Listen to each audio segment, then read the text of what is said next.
Lalu kemudian dari sisi jumlah ya Bapak Ibu sekalian, ini kami sesuai dengan surat yang kami sampaikan kepada Kementerian Keuangan. Ini kita fokus saja di instansi daerah, kebutuhan pemerintah daerah. Ini kami tarik juga berdasarkan data yang sudah dikalibrasi berdasarkan kemarin ya, coaching klinik dan des yang sudah dilaksanakan oleh rekan-rekan di aplikasi Renboot. Jadi ini untuk jabatan tenaga kesehatan sejumlah 327.542. Ini kita berbicara kebutuhan secara nasional yang secara keseluruhan. Jadi ini mencakup beberapa jabatan ya, tidak hanya dokter saja, tetapi tadi termasuk jabatan-jabatan prioritas lain yang sebagaimana sudah disampaikan oleh Bu Indri. Terus ini juga, selain itu juga masih ada kita usulkan jabatan guru, ini yang mungkin memang dari total usulan kebutuhan yang dari tahun 2021 itu sejumlah 1 juta, tapi kami intervensi sampai dengan di tahun 2023 ini masih tersisa 580.000. Dan yang terakhir tenaga teknis lainnya ini sejumlah 35.629 untuk kebutuhan di pemerintah daerah. Nah, untuk kebijakannya sendiri memang ini sesuai dengan surat kami nomor 521 di sini memang disampaikan kebijakan pengadaan ASN tahun 2023. Ini kita berbicara di instansi pusat dan daerah, ini masih sama. Jadi mempertimbangkan ketersediaan anggaran baik APBN ini untuk pemerintah pusat maupun APBD dengan prinsip zero growth. Kecuali untuk pelayanan dasar di bidang kesehatan. Kesehatan ini kita masih melakukan positive growth. Itulah kenapa tadi kami sampaikan kembali bahwa apabila memang terdapat anggaran yang sengaja memang untuk prioritas kesehatan, silahkan disesuaikan untuk angka ABK-nya begitu, sehingga benar-benar sesuai dengan representatif yang ada di lapangan dan usulan yang disampaikan juga benar-benar sesuai begitu dengan prioritasnya seperti apa. Lalu saya langsung saja loncat ke instansi daerah ya. Jadi Bapak Ibu sekalian di sini sebagaimana surat yang juga sudah kami sampaikan. Jadi untuk pengusulan kebutuhan peta jabatan di sini saya sampaikan ada beberapa indikator yang perlu diperhatikan.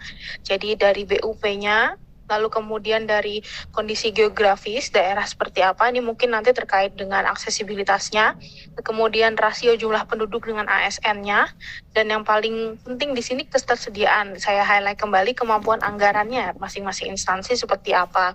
Tadi juga sudah disampaikan untuk simulasinya ya, dari secara rinci tadi sepertinya dari rekan-rekan Kemenkes seperti sudah konkret sekali. Jadi kami setuju Bapak Ibu sekalian. Jadi pada intinya di sini terdapat banyak skema yang bisa 23 ini, tidak hanya dari DAU yang sudah di-earmark saja, tetapi juga ada pilihan-pilihan DAU yang lain yang non-earmark maupun yang khusus untuk di bidang kesehatan begitu.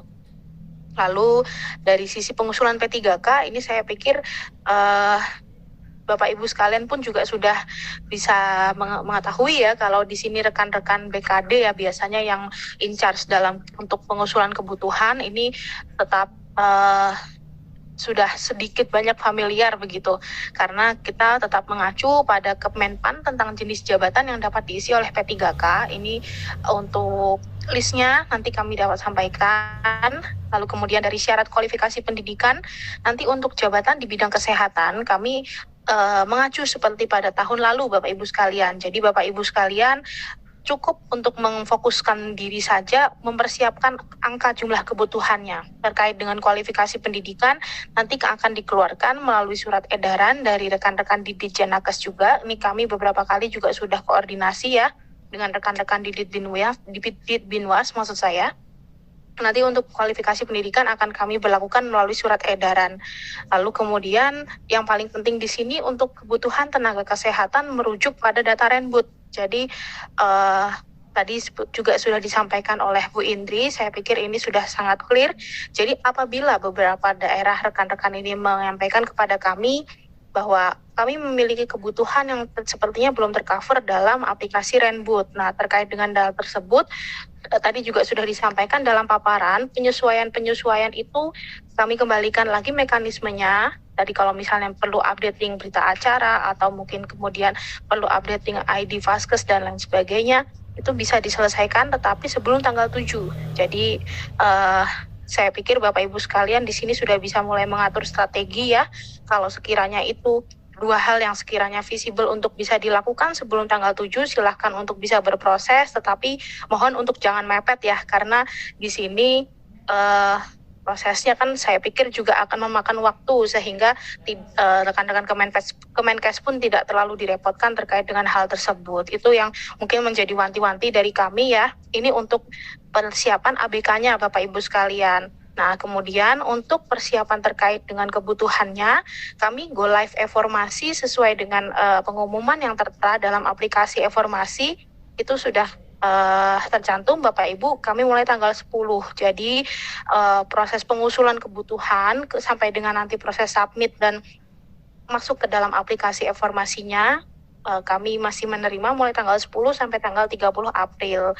Begitu Bapak Ibu sekalian.